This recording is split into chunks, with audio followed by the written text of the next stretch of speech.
Sinai, the paragon of revelation that comes down the mountain, down from the heights. It sort of reminds me of the religious form of trickle-down economics, right? Where sort of God trickles down Torah to Moses, who drips it down to Joshua, who drips it down to the elders, and it goes tripping and dripping all the way down the slopes of history and humanity until it gets to us. We are the lucky recipients of this wonderful lineage, this line of wisdom that's come down from the heights. Of course, when I say the word line, I can't help but think of the Kabbalistic line in the Kabbalistic sense. Of course, Kabbalah talks about, as one of its major ideas, lines and circles, Yosher and Igul. The line is essentially masculine, whereas the Igul is essentially feminine. And so we have this wonderful line language of revelation coming down from the tops of the mountain down below. We also have in the Jewish tradition wonderful circular visions and images of revelation as well. Just look in the Talmud at Masechet Nida. There's this fabulous image of each of us as sort of embryonic selves in our mother's womb.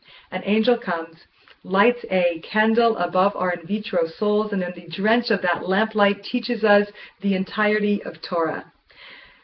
Fabulous, right? Fabulous parallel image. And what happens then at the end of that 9-month tutorial?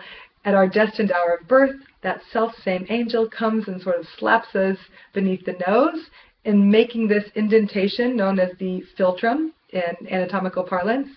And it's as if it's saying, shh, telling us to quietly forget everything we have learned in our 9 months of teachings. And so life sort of spreads out before us, and every time we learn a piece of wisdom, every time we learn Torah, it's not just this discovery of something totally new, but rather an uncovering, a recovering, a revealing of something that's always been sort of deep down and forgotten inside of us. And in that sense, this type of revelation is more in the circular womb.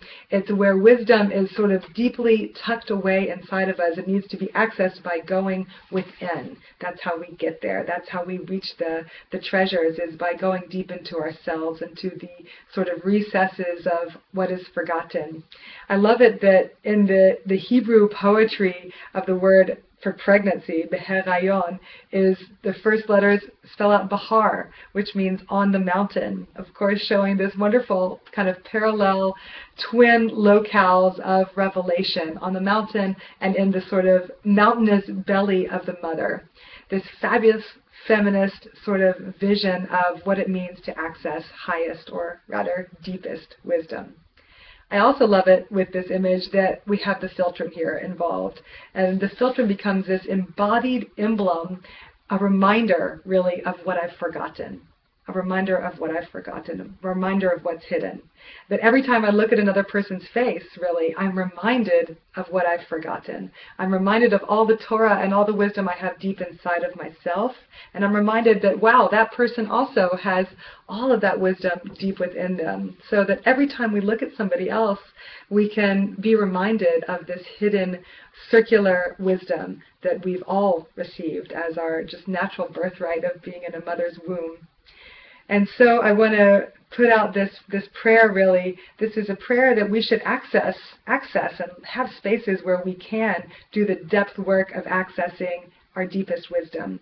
I see it every day in doing therapy, creating a sacred space for people to basically go deep and unlock the treasure troves of inner wisdom and the Torah that's tucked away inside of each of us.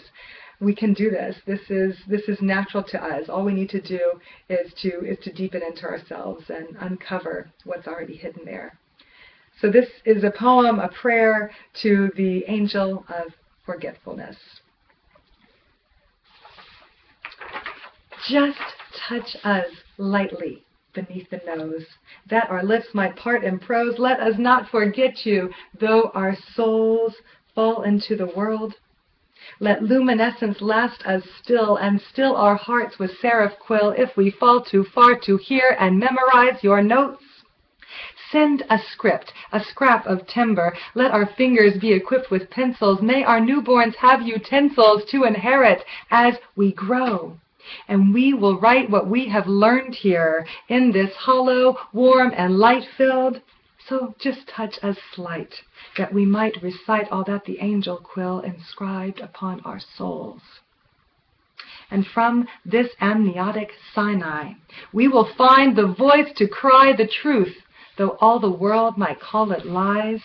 And though we fall insane, forgetful, slap our lips and snuff our candle, yet we will remember well the angel that taught us all we know. And marked thus with indentation, we will recall the revelation of this loom where God wove with love our souls. For Sinai stands indelible above our lips to tell of all that we forget as sure as we are born. So let us thus pursue your truths. In déjà vu, wrap us well in what we knew there in the womb. And Sinai will be as a mother, enfolding us to rediscover the radiance lost in the rubble of our own forgotten truths.